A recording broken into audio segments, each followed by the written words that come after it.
host, Scary Pops. And we all love a good scare, so let's see if we can bring some scares your way. Let's get into it.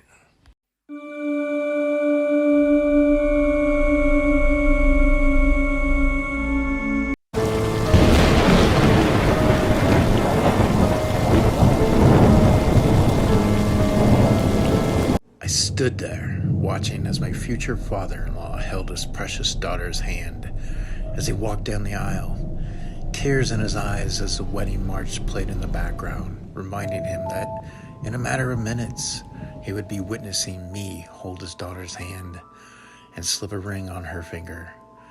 He reached the altar, and I finally held her hand, grinning from ear to ear. I'd never been this happy before. My bride's father then got down on his knees and started begging. "I did what you asked. Just please give my daughter back to me."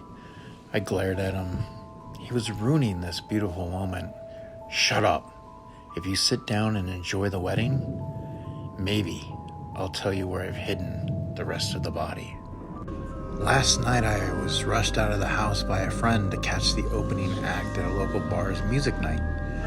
So a few drinks later, I realized I had lost my phone. I checked everywhere, even in the restrooms, and nothing. I ended up using my friend's phone to call mine, and the phone rang twice. Someone picked up and giggled with a low and raspy voice, and then hung up. I tried again, but nobody responded anymore. So in the end, I gave up and I headed home. And when I got into my room, I found my phone on the nightstand where I had left it.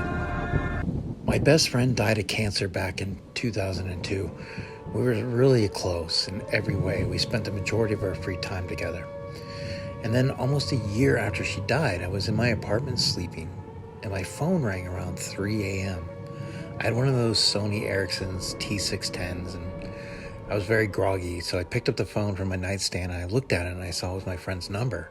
I immediately became alert and awake and answered the phone very curiously. I said, "Hello? Hello?" But all I could hear was very loud static for about 30 seconds. Eventually the call ended, and at this point I was freaking out and called the number back only to get an automated recording that this number was out of service. I then called her mother's house to see if possibly her older sister may have had my friend's old phone and might have called me by accident, but there was no answer at my friend's mom's home. So, come to find out, the remaining family was away in Miami. And after they came home a week later, I took the phone to them and showed them the call log, and they were in disbelief. They went to my friend's room and got the phone out of the drawer, where it had been sitting for months. The battery was stone cold dead.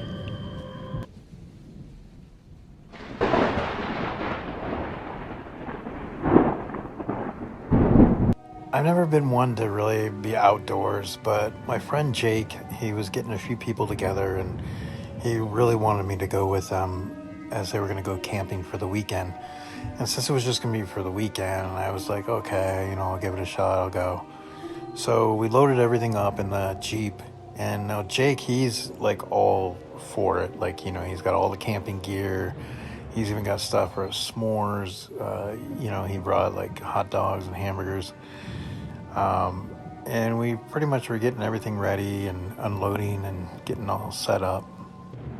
And we started in with the hot dogs, on the grill, and we were all just kind of hanging out and having fun. Then about an hour later, we hear this loud scream. We all looked towards the direction of the scream through the trees, and at first there wasn't any words that we could make out. But then we would hear a help, no, please, all of them sounding desperate. Then another loud scream we could hear, but it was abruptly cut off during mid-scream. Everybody looked around at each other, and on their face was pure horror. The road was the closest man-made structure. Nobody should have been out here. We thought that we were the only ones. We knew we had to get out of there. We had to leave right away.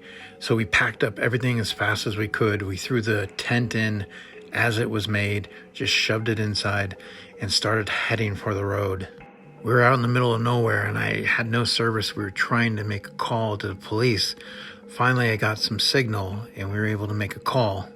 I did my best at giving them the information that we had heard and what was going on, and they would send somebody out and hopefully be there within 15 minutes. We weren't sure if we wanted to stick around, so we decided that we'd start heading out. And as we were heading out, we could see somebody coming out through the trees.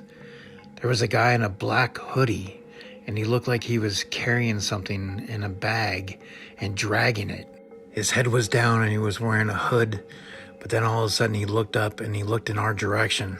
Just then you can hear the sirens and the red and blue lights were flashing as the police were approaching. He then turned his head and sprinted into the forest, and the police pulled up and they started to get pursuit, but they were unable to find him. They did, however, find that in the bag was the body of a 34-year-old woman. Safe to say that my camping days are over.